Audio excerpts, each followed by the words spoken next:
Ashley. I am the director of Roots Nature School, which is currently just a very small home-based childcare with right now we have 6 kids. My max is 8. I have 2 teachers, including myself.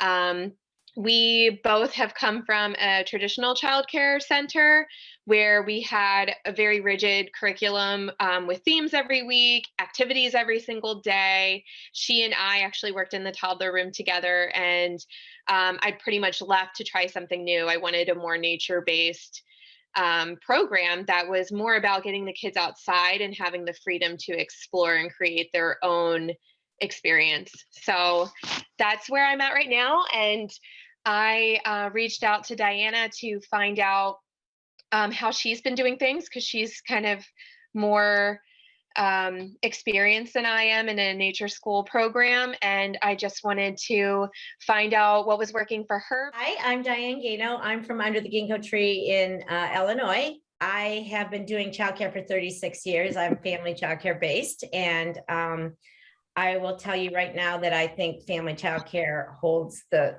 golden ticket because we do get to take our kids outside and create our own curriculums, and the whole nature-based implementation into our programs. I feel like so many of us have been doing it for so many years, but we just weren't as intentional as we could be. And that's when I was working on some of my schooling and I discovered an outdoor program. It made me much more focused. I am actually part of Nature Explorer Outdoor Classrooms.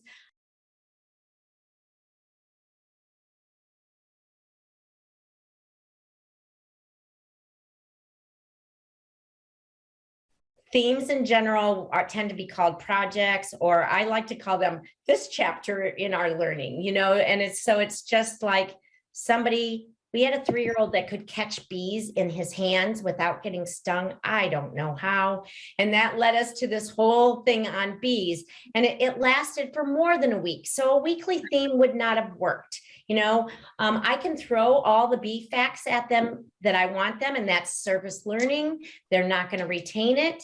But if they watch their friend catch a bee and they're like, I get stung by bees sitting in the sandbox. I mean, that's the stuff they remember because it was there in front of them. It wasn't a video. It wasn't a worksheet.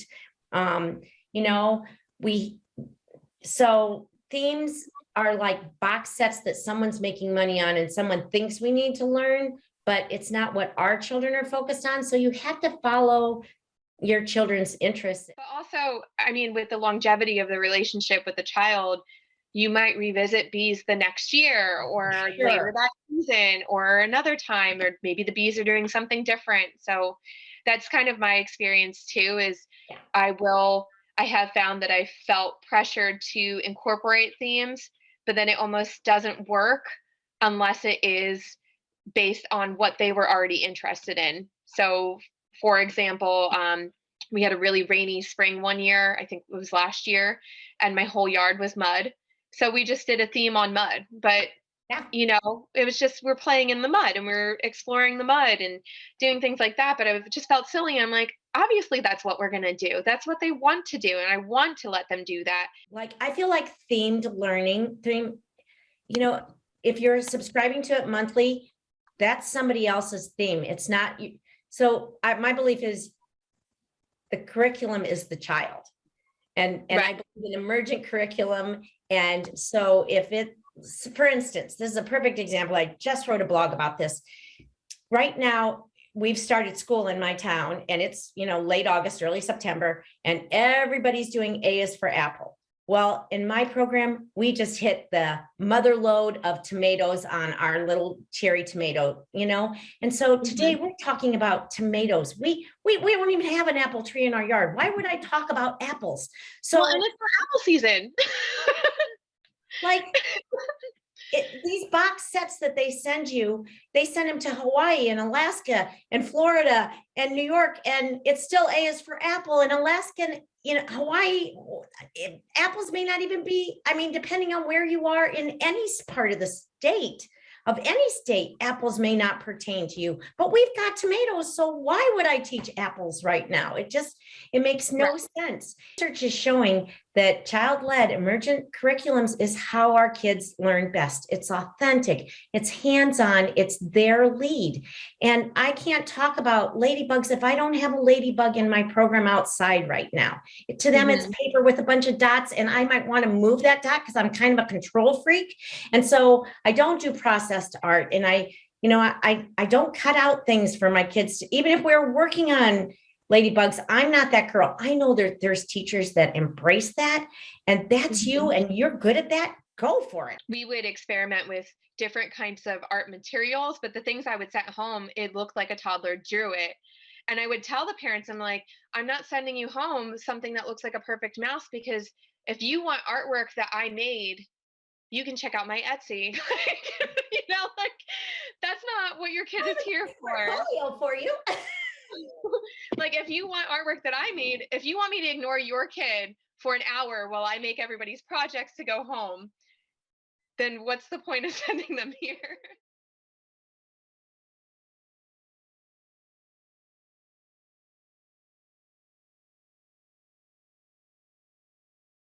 I would definitely say child-led learning, and I'm not sure children under 5 learn anything rigid.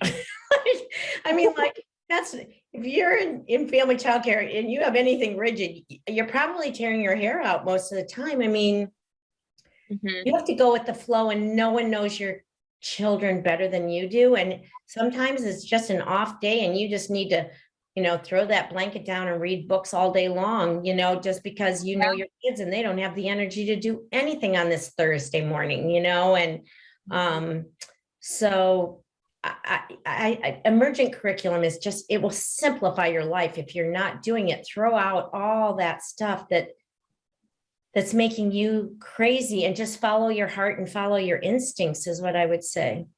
You do see a lot of pressure from places where they're like, a good quality program has this very, strict regiment, and the children are learning this and they're learning that. And I was thinking to myself, I'm like, well, the kids in my program are all eligible to go to kindergarten as far as what they require right now, and I'm not shoving things down their throats anymore. And I definitely was.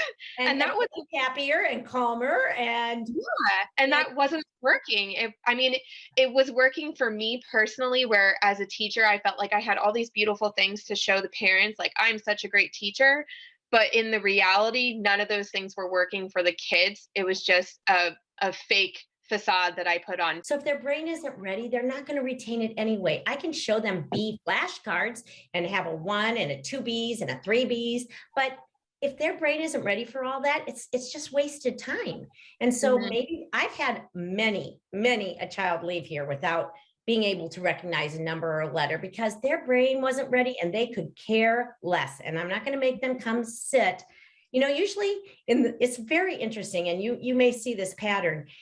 In about March and April, suddenly those 4s and 5s start grabbing pencils like never before, and the art becomes more longer periods of time and more focused. And it's just like clockwork. Like you're like, oh, they're leaving me for school. I can see it happening. But it's just time. And when it's ready, those kids that left without recognizing a letter, we did give them the skills that they could sit there and learn it when it was time, because they have all the self-regulation, and they've got they've got all the social skills they need to make learning easy for their teacher and them. And those are the kids that are always, their parents are always contacting me that they're in the top of the class.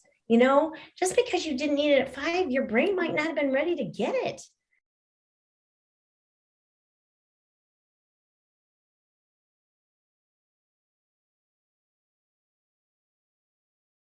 So I would say as often as I need it. So I truly believe that the environment is your third teacher, and that loose parts. The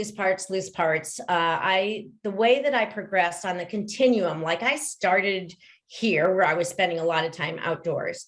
And now I'm like over here where we're napping outdoors and we go on potty outdoors, and there are weeks and months that we go, and my children have never, ever been in my house. But that was gradual. I didn't do it overnight. And so I feel like when I first started, I just removed a lot of the stuff that was making me crazy that I felt like they played with for like 2 minutes. And a lot of it was branded toys that was attached to, Pokemon or whatever the theme of the Paw Patrol or whatever it was at the time.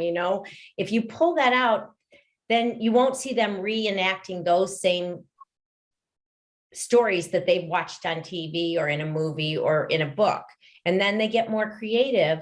And so I replaced all of that with loose parts. So I don't really have a lot of toys. When parents come to my house, they're like, wow. And I'm like, like that rock is a birthday gift 1 minute, and we're using it for rolling down a ramp the next minute. And I mean, people think with loose parts, you have so many more pieces. Well, actually, I think you have less, and it blends in with the scenery because it is natural loose parts.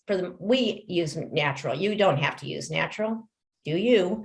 But one thing can become 12, 15, 100 different things. And so I feel like there's less stuff. And so I don't feel like I have to rotate, but I rotate as that chapter of learning or that theme comes in. So if it's bees, then like I said, that night before, I'm going to grab all the things, and decide what to pull out. If you have theme kits, because that's what, you've collected over the years, but you really would love to get away from it. Save the good stuff out, because you're going to, it's useful, but it's only useful when they want to learn it. It's not right. useful when you're trying to give them information and facts they don't care about. Right. I definitely agree. The place I used to work at before, we had 2 playgrounds. One was an older kid playground, and one was a younger kid playground. And they all had the typical plastic, climber and all these, toys, and mostly mulch. And then my playground, the toddler playground, had a teeny tiny little sliver of grass. And what part they loved the very, very most was the teeny tiny sliver of grass. And we laid in the grass, and we looked for bugs in the grass, and we picked up the grass and cooked with it. And I remember telling my director, I was like, I think we just need grass. And she looked at me like I was crazy, because we just bought a $3,000 plastic tree. We go for a walk to go to the playground. It's literally like right down the street on my block. Yeah. And we go for like a really nice walk, and we observe the plants. We saw a fox one day. We see ducks. We see all kinds of stuff. And that walk is precious. Yeah. And it tires them out, and it helps them get some energy out and learn perseverance and walking and all of good stuff. And in my yard, I only have, a bunch of stumps and some dirt and some sand and seashells and things like that. And they play all day long. That's and I never have to intervene. Really? Yeah. So, less is more. Less is more. Quality over quantity. Just have so much. They just have, and plus, if they don't have it at your house, they have it at theirs. Trust me, and less is more. They don't need it. It calms them. It makes the learning more focused. And that's what we want. That's our curriculum. End of the day, when you sit down and have 2 minutes to yourself, doesn't happen, so family childcare provider. Then you would be like, okay, today we are focused on this, this, and this. So I'm going to supplement with these. I'm going to add this. I'm going to bring out, the magnifying glasses and the bug boxes and the bee books. And we just kind of grow from there. And so it may last a day. It may last. And so if we only lasted a day on bees, and tomorrow we're on a car wash with all the bikes, and that lasts for 3 weeks, I'm not going to go back and talk about bees anymore, because it's long gone in their brains. So, the theme is whatever they're interested in at that day. And some things last forever and become permanent parts of our program that I never get put away, but other things last, they just come and go. And so by clarifying them as our chapter in learning this at this moment is, then I could take the bees and I could document, how we met the science standards. And sometimes if you need that parent that needs proof, then you can say, here's our science, life science A. I would probably use the Indiana foundations because that's what I know that's what Pass the Quality and all of those places. So I think I would use the tools that they provide because it is broken down by age group and what kinds of milestones you need. I think I would probably also use the CDC milestone tracker.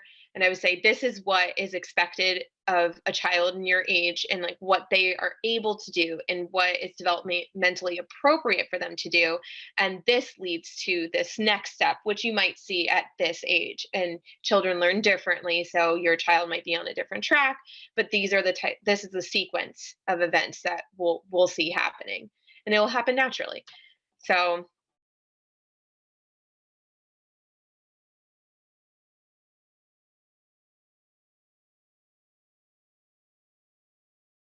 if you want learning to happen, so the pedagogy is the learning and the curriculum is what they've learned. And if you really want your children to be learning, then they're the curriculum and you follow their leads and you learn with them. I can't tell you how much I've learned or that one child will be the expert on and suddenly they're the teacher and I'm like, whoa, I love this. And they just take the ball and run with it because that's their passion.